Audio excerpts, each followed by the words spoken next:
Hello, my name is Red Cobell.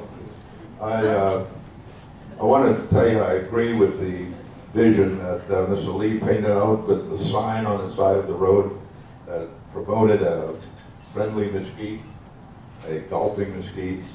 What I'd like to see, what I'd like to ask you a question about is Mesquite. I would like to see a sign said, "Welcome to Mesquite, the first non-smoking city in the state of Nevada."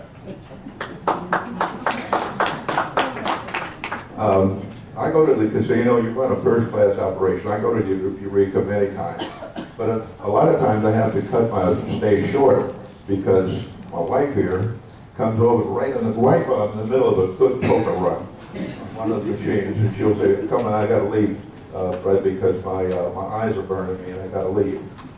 And I'll, of course, the boss says, "Leave, we leave." But I would like to stay longer, many times. And there are lots of other people I know who would like to do the same thing. But this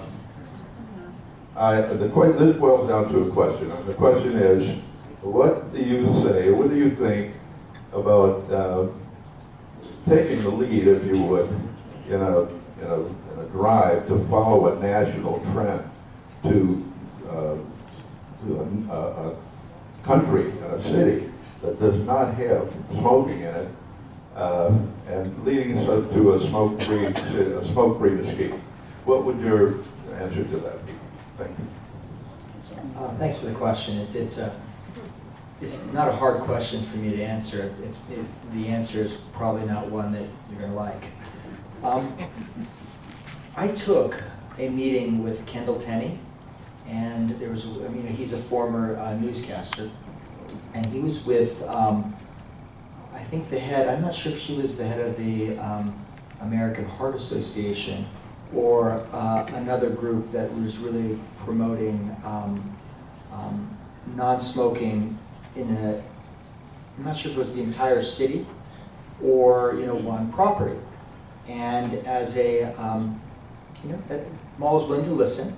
I told her it was, just so long as she knew that it was highly unlikely she was going to convince me of her position, I was willing to take her to lunch, and I did. And the problem is, and I'm both a kind of a person who likes to see pictures, but I also am very numbers oriented. And the truth is that every state that has banned smoking, and in most situations they ban it in the casino and they have outdoor smoking areas. So I'm talking about Illinois, okay, I'm talking about Colorado, as the two that I studied the most, that their gaming revenue fell substantially. And I say like 10% of net revenue, top line.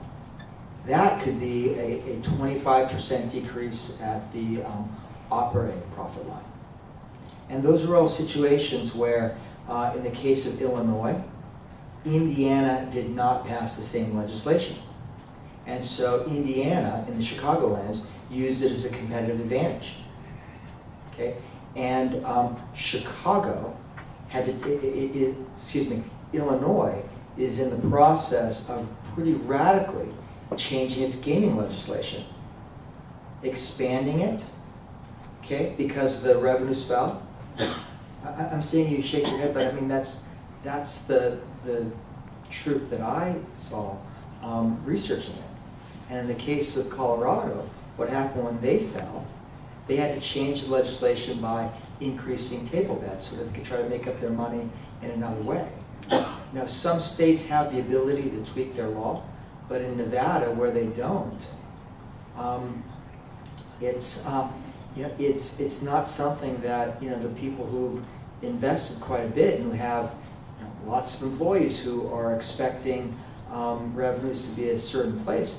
It's just like probably as a frightening change, because the truth is that we've found that either there's a very high correlation of people who either get, where you're better customers who visit more often, who've smoked. And so that's why, we spend so much of our money in the, on the air filtration and the size of our central air system, trying to take as much air as we can out and to keep it as fresh as possible that way. Because, that's the data, that we had seen. And I'm a non-smoker as well. Thank you.